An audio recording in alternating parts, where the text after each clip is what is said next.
Meet Hibo Omer. This is her story.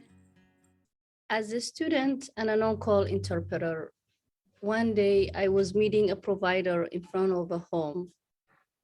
I met the provider, we knocked at the door, and someone opened the door for us and called down the person from upstairs.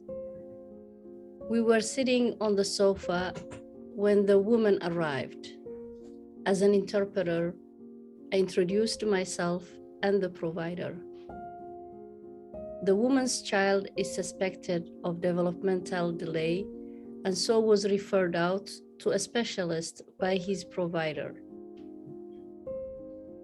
Once I started to ask about the targeted child, the mother asked us to leave her home.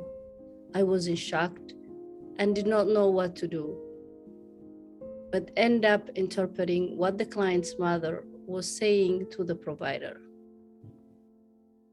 I left for the day to my 9-to-5 job and came back home that evening.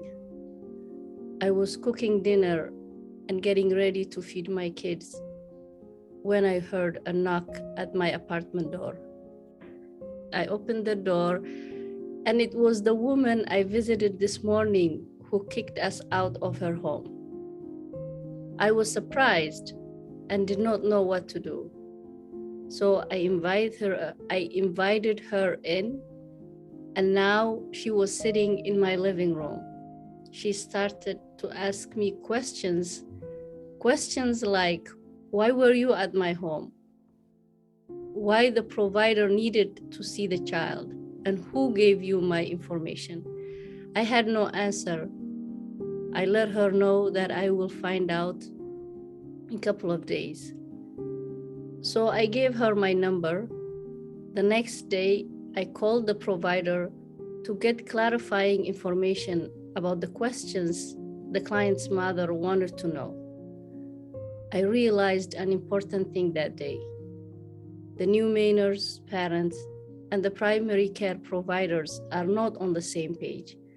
Vital information is lost in translation. I was never the same in my personal life and with my career choice after that. I became a catalyst and a change agent. My career path changed from that moment on. I found my purpose in life. I had to learn about diagnoses and disabilities.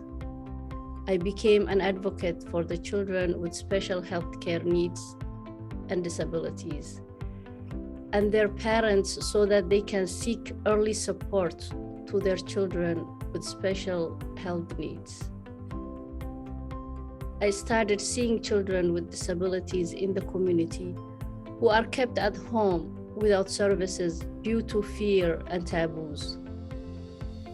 I feel that parents have the right to know about the special needs of their children, but also need time to grieve on their own with the new diagnosis. Without knowledge is without light.